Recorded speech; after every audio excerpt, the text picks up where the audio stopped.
बड़ी खबर अपने दर्शकों को बता दें, इस समय की एक बड़ी खबर सामने आ रही है। कैबिनेट मंत्री दारा सिंह चौहान ने इस्तीफा दे दिया है। बड़ी खबर आपको बताते चले, एक और बड़ा झटका ये जरूर कहा जा सकता है। उत्तर प्रदेश विधानसभा से दारा सिंह चौहान ने भी इस्तीफा दे दिया है। एक और ये कहा जाए उत्तर प्रदेश में फिलहाल अब ये देखने को मिल रहा है, क्योंकि लगातार जिस तरह से एक के बाद एक इस्तीफों का दौर देखने को मिला, तो यूपी की सियासत में ये बड़ा झटका हो सकता है। दारा सिंह भी कैबिनेट मंत्री हैं। कल भी कैबिनेट मंत्री स्वामी प्रसाद मौर्य ने इस्तीफा दिया था। अब दारा सिंह चौहान ने भी इस्तीफा दे दिया है। दारा सिंह चौहान का अगला क्या कदम है, ये जरूर देखने वाली बात है। आदर्श मेरे साथ इस समय ज्यादा जानकारी के साथ में जुड़ रहे हैं। आदर्श, क्या अपडेट है? दारा सिंह चौहान का भी इस्तीफा? बिल्कुल, दारा सिंह चौहान ने भी योगी सरकार के मंत्रिमंडल से इस्तीफा दे दिया है और जिस तरीके का आरोप स्वामी प्रसाद मौर्य ने लगाया था, ठीक उसी तरीके का आरोप लगाया है कि पार्टी में दलितों, पिछड़ों, वंचितों, किसानों और बेरोजगारों की घोर उपेक्षा हो रही थी। साथ ही साथ दलितों के आरक्षण के साथ खिलवाड़ हो रहा है और इसी से आहत होकर मंत्रिमंडल पद से इस्तीफा देने की बात दारा सिंह चौहान ने कही है। दारा सिंह चौहान जो है वन, पर्यावरण एवं जंतु उद्यान के मंत्री थे और पुराने बीजेपी के नेता रहे हैं। इससे पहले वो बीजेपी के पिछड़ा वर्ग मोर्चा के राष्ट्रीय उपाध्यक्ष भी रह चुके हैं। ऐसे में बड़ी जिम्मेदारी वाले नेता थे और निश्चित तौर पर इनके जाने से बीजेपी को नुकसान होगा। आदर्श, आप बने रहिए मेरे साथ। अपने दर्शकों को जो हम ये जो एक कॉपी दिखा रहे हैं, ये इस्तीफे की कॉपी है। अपने दर्शकों को बताते भी चले कि इस इस्तीफे की कॉपी में राज्यपाल को जो उन्होंने अपना इस्तीफा सौंपा है, उसमें यह भी लिखा है कि माननीय योगी आदित्यनाथ जी के मंत्रिमंडल में वन, पर्यावरण और जंतु उद्यान मंत्री के रूप में मैंने पूरे मनोयोग से अपने विभाग की बेहतरी के लिए कार्य किया, किंतु सरकार की पिछड़ों, वंचितों, दलितों, किसानों और बेरोजगार नौजवानों की घोर उपेक्षात्मक रवैये के साथ साथ पिछड़ों और दलितों के आरक्षण के साथ जो खिलवाड़ हो रहा है, उससे आहत होकर मैं उत्तर प्रदेश मंत्रिमंडल से इस्तीफा देता हूं। नीचे दारा सिंह चौहान नाम लिखा है। अब से कुछ देर पहले उनका ये इस्तीफा हुआ है जो उन्होंने राज्यपाल को सौंपा। आदर्श, जो शब्द कहा जाए स्वामी प्रसाद मौर्य के थे, वही शब्दशः यहां पर भी कैबिनेट मंत्री दारा सिंह चौहान के इस्तीफे में साफ तौर से नजर आता है।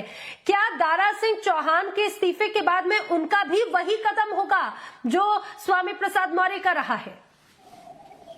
बिल्कुल, इस तरीके से कह सकते हैं कि दारा सिंह चौहान भी ठीक उसी तरीके से स्वामी प्रसाद मौर्य के साथ समाजवादी पार्टी में जा सकते हैं। और अगर आप शब्दों को देखें तो उनकी टाइमलाइन को देखें तो दोनों एक समान एक ही चीजें लिख रहे हैं और टाइमलाइन भी लगभग एक जैसी है, क्योंकि कल स्वामी प्रसाद मौर्य ने इस्तीफा दिया था और आज दारा सिंह चौहान ने इस्तीफा दिया है। निश्चित तौर पर समय भी ये बताता है कि ये दोनों नेता समाजवादी पार्टी का दामन थामेंगे और क्योंकि जो कंटेंट है दोनों के इस्तीफे में एक जैसा है, एक समान है, यानी निश्चित तौर पर मिलकर बातचीत हुई होगी और ये भी तय किया गया होगा कि आखिर किस पार्टी के साथ जुड़ना है। केशव प्रसाद मौर्य लगातार मनाने की कोशिश कर रहे हैं। उनको जिम्मेदारी दी गई है संगठन की तरफ से कि जो नाराज होने वाले मंत्री हैं, खासतौर पर पिछड़ा वर्ग से जो मंत्री आते हैं, उन लोगों को मनाया जाए, उनको साधने की कोशिश की जाए जिससे बीजेपी को लंबा डैमेज ना हो। अब देखना यह है कि केशव प्रसाद मौर्य जिस तरीके से कोशिश कर रहे हैं, क्या वो उसमें सफल होते हैं या नहीं। बिल्कुल आदर्श, और ये भी बार बार कहा जा रहा था, जैसे स्वामी प्रसाद मौर्य के इस्तीफे के बाद में समाजवादी पार्टी की तरफ से बार बार कहा जा रहा था कि ये तो बस ट्रेलर है, कई अभी आना बाकी है, ये पिक्चर अभी बाकी है। उन्होंने कई और भी नेताओं के इस सपा में आने की बात कही। ये कहा जाए कि अभी और भी कई ऐसे कैबिनेट मिनिस्टर्स ही क्या इस कतार में है, इस फहरिस्त में शामिल है?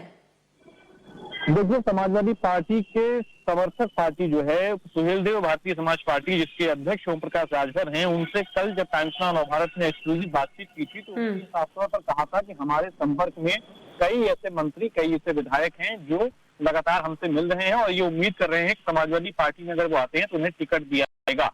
इससे ये अंदाजा लगाया जा सकता है कि निश्चित तौर पर समाजवादी पार्टी के संपर्क में कुछ एक कैबिनेट मंत्री और विधायक हैं, वो जरूर संपर्क में होंगे उनके। और ऐसे में बहुत मुमकिन है कि आने वाले दिनों में ऐसे और भी लोगों की लिस्ट जो है वो आ सकती है। निश्चित तौर पर अभी 3 से 4 विधायकों ने कल ही स्वामी प्रसाद मौर्य के साथ इस्तीफा दिया है और समाजवादी पार्टी में जा सकते हैं। ऐसे में और भी ऐसे कई मंत्री हैं जो संपर्क में हैं और निश्चित तौर पर ये वो मंत्री, ये वो विधायक हैं जिनका नाम आने वाले विधानसभा चुनाव के उम्मीदवारों की लिस्ट से बीजेपी से कटता हुआ नजर आ रहा है। यानी नाराजगी भी है और साथ ही साथ टिकट ना मिलने की उम्मीद भी है। ऐसे में ये लोग छोड़कर बीजेपी को समाजवादी पार्टी जा रहे हैं। क्या आदर्श दारा सिंह चौहान भी क्या उस फहरिस्त में शामिल रहे बीजेपी के, जिनके नाम इस बार टिकट में से कट सकते हैं, जिनका टिकट कटने की भी जानकारी सामने आ रही थी?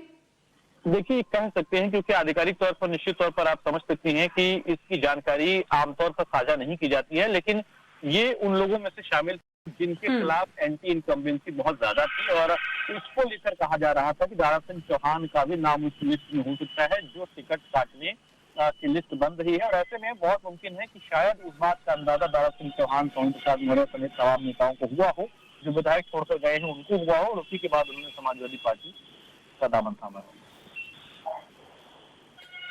बिल्कुल, आप बने रहिए हमारे साथ में। आदर्श, अपने दर्शकों को एक बार फिर से बताते चले कि आज एक और विकेट बीजेपी की तरफ से गिर गया। दारा सिंह चौहान जो कि कैबिनेट मिनिस्टर रहे हैं, उन्होंने भी बीजेपी से इस्तीफा दे दिया है। ठीक उसी तरह से कल जिस तरह स्वामी प्रसाद मौर्य ने इस्तीफा दिया था, स्वामी प्रसाद मौर्य के इस्तीफे के बाद में कई तरह के कयास लगाए जा रहे थे। ये कहा गया कि उसके बाद में वो समाजवादी पार्टी ज्वाइन कर रखे हैं। कल अखिलेश यादव ने ट्वीट करते हुए तस्वीर भी साझा की और उनका पार्टी में स्वागत की भी बात कही। हालांकि अभी औपचारिक रूप उन्होंने सपा में शामिल नहीं हुए हैं, लेकिन कहा जा रहा है कि औपचारिकता भी 2 दिन के बाद में पूरी हो जाएगी। लेकिन जिन शब्दों का इस्तेमाल दारा सिंह चौहान ने किया, ठीक वही शब्दों का इस्तेमाल आपको बताते चले स्वामी प्रसाद मौर्य ने भी किया था। और उनके समर्थक एक लंबी फहरिस्त है जिसमें कई विधायक भी ऐसे शामिल थे जिन्होंने इस्तीफा दे दिया है। बहरहाल नाराजगी कई बार ये कही गई, लेकिन आदर्श, अगर आप मेरे साथ में अभी भी सुन पा रहे हो तो जरा इस बात को भी समझाइए कि दारा सिंह चौहान की पैठ कैसी राजनीतिक रूप में रही है, खासतौर से उनका प्रभाव किस तरह का रहा है और क्या उनके जाने से पार्टी पर चुनाव के वक्त में प्रभाव पड़ सकता है? देखिए, दारा सिंह चौहान निश्चित तौर पर पूर्वांचल से आते हैं और पूर्वांचल में ठीक ठाक प्रभाव रहा है। हालांकि बहुत बड़े कद्दावर नेता नहीं है, यानी उनका कद इतना बड़ा नहीं है कि जिससे पार्टी लेवल से प्रदेश में डैमेज हो। लेकिन हाँ, जिस सीट से चुनकर आते हैं, आजमगढ़ से जन्मे हैं, पैदाइश उनकी वहां से, और ऐसे में उस इलाके में, उस क्षेत्र में डैमेज हो सकता है। हालांकि पूरे प्रदेश में इसका कोई बड़ा नुकसान होगा, ये थोड़ा मुश्किल होगा। ठीक है आदर्श, आप बने रहिए मेरे साथ में। उदयवीर सिंह जो कि समाजवादी पार्टी के एमएलसी हैं, मेरे साथ में है। उदयवीर सिंह जी, आखिर क्या चाह रहे हैं, क्या हो रहा है उत्तर प्रदेश में? एक और कैबिनेट मिनिस्टर दारा सिंह चौहान ने भी इस्तीफा दे दिया।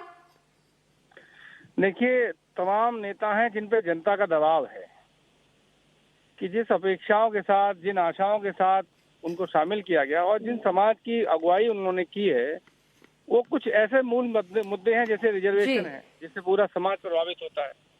जैसे उनका विषय जाति जनगणना कराना है। सारे पिछड़े पीड़ित शोषित समाज के लोग चाहते हैं कि उनकी गिनती हो, लोगों को पता रहे कि उनकी जनसंख्या है, जनसंख्या के हिसाब से अनुपात में उनकी कितनी नौकरियों में हिस्सेदारी है, उनकी कितनी संपन्नता है।